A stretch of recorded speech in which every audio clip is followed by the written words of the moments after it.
So you had this press conference today. You had the other one with the fans the other day. What was the hardest question you were asked of all the questions that you were asked? I think that one fan asked me the question is, why should we believe you guys this time? We've heard a lot of things from you in the past, organizationally. Why should we believe you? What's the answer? The answer was that he has a right to be skeptical and judge us by what we do. And we're going to lay out a plan. We're going to stay true to it, but judge us by if we do the things that we say we're going to do. But Scott, you have a right to be skeptical. Scott, let's talk about the roster. I think we're all in agreement that right now the three-point shot is the hot thing in the NBA. Mm-hmm. Who's going to shoot threes on this team and make them? We hope a number of these guys. I think Tim Hardaway, I was coming back as a guy who's very capable from that range. We brought in Mario Hezonja as a free agent who has that ability. Our draft pick, Kevin Knox, we think will develop into that type of shooter. I think this summer a number of our guys have worked to get better in that area. Our guards, Burke and Moutier and Ntilikina. Courtney Lee is a guy, obviously, who had a career year shooting the three ball last year. So we think we've had some people in place that can make them, and I know that is a big focal point of Coach Fizdale and his staff.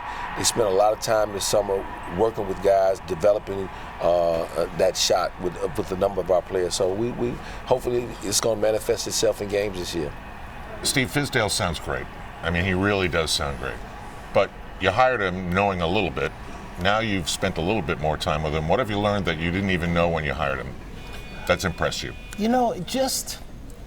How committed he is to players and how committed he is to bringing them together. Even the little things like bringing our guys together for a movie premiere and to show a movie that hasn't been released yet and bringing the director in to talk to our team about the movie. Wanting to include their friends and family involved in things. Just the inclusiveness surprised me, and it's been a pleasant surprise. Okay, close game, fourth quarter. Who's bringing the ball up the court?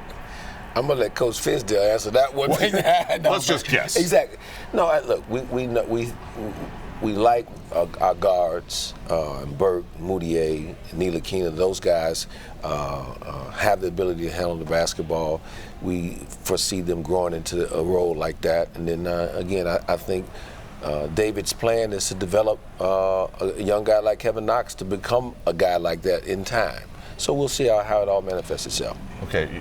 You're maybe not as old as I am, but we're not that generation of these guys who are 19, 20, 21 years old.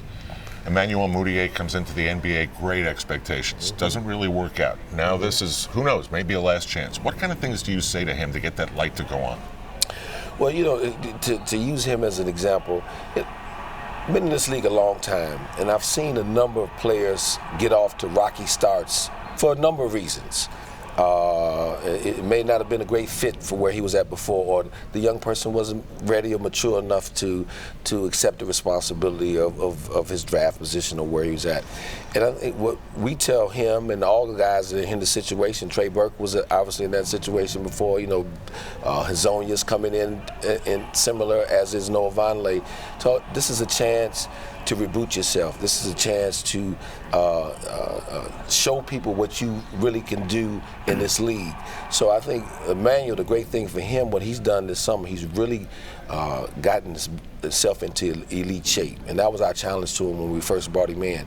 He wasn't in the type of shape that he needed to be in. He's dropped, I think, about 15 pounds.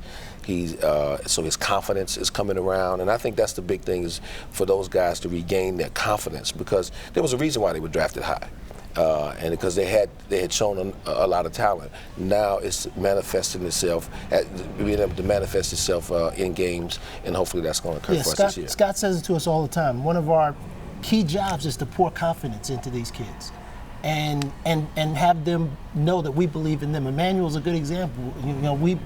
We interviewed Emmanuel as part of our draft process, and he and I sort of kicked it off and just stayed in touch with each other over his years. And so when he came here, he knows that I'm somebody that believes in him, and our job is to help make him feel that way, and we'll figure out a way to get the best out of him.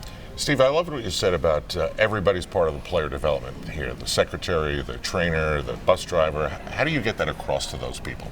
we live it every day. Scott and I and David and Craig Robinson, we talk about it constantly. We have player development meetings that we include everybody that works in the building to talk about our players, what's going on with them off the court, what's going on with them on the court. We make sure everybody feels included. They feel part of how we're trying to build this organization, and their job is to help us get the best out of these players. So they enjoy it because they feel included. It's easy to, if you're not somebody that's dealing with players on the court, when you build an organization, it's easy for them to feel disconnected from the process. And when they're included, they feel part of, as we get better and we start winning games, they feel like they had something to do with it. Sounds exciting. Thanks, guys. Thank you, Al. Thank you. Scott Perry, Steve Mills of the New York Knicks.